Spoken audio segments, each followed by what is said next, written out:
NEET exam கொண்டு வந்தது பாஜக. காங்கிரஸ். காங்கிரஸ் சொன்னாங்க. அதே நீங்க சொல்லுவீங்கன்னு தெரியும். இந்தியாவையே கண்டுபிடிச்சது அவங்க தான் வைங்க. இது மாதிரி எல்லாமே எதுனாலும் பழி போடுறதுக்கு ஒரு ஆள் இருக்கார் இல்லையா? எதுனாலும் நேர் மேல பழி போடுற அதான் அது பிரகாரம் நீங்க கரெக்டா சொல்லிட்டீங்க. காங்கிரஸ் சொன்னாங்க. அவங்க இந்த மாதிரி ஒரு தேர்வு கொண்டு வரலான்னாங்க. அது அப்போசிஷன் வந்தோடனே விட்டுட்டாங்க.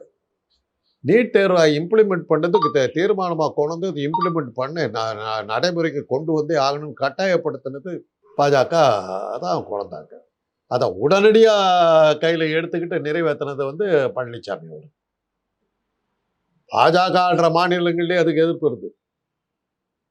ஆனா உடனடியா எந்த எதிர்ப்பும் இல்லாம ஆனந்தமா வெத்தலை பாக்கு வச்சு வரவழைச்சது வந்து பழனிசாமி தலைமையில இருந்து அதிமுக, பாஜக கூட்டணியில இருந்து அதிமுக.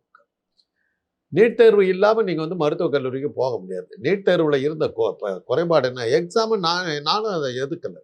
நம்ம மாணவர்கள் இந்த எக்ஸாமை துன்னு ஊதிட்டு போயிடுவாங்க. கிட்ட கூட வர முடியாது. அனாவசியமாக இது பண்ணலாம்.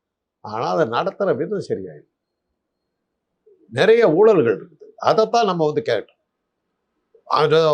1500 சொல்கிறேன் இந்த உதாரணம்.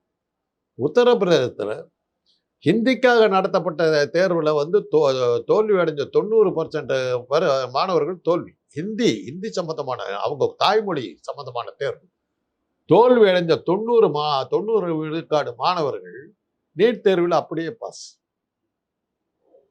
அவங்க அந்த நீட் தேர்வு நடக்கும்போது அந்த சூப்பர்வைசராக இருந்து மேற்பார்வையாளராக இருந்த அந்த இவனுங்களே இன்விஜிலேட்டர்ஸை ஆன்சர் பேப்பரை கையில் கொடுத்ததும் எடுத்துகிட்டு போய் உள்ளே கொண்டு போய் பதிலெல்லாம் எழுத்து காப்பீடிக்க விட்டதும் எல்லாமே உலகத்துக்கே தெரிஞ்சுது.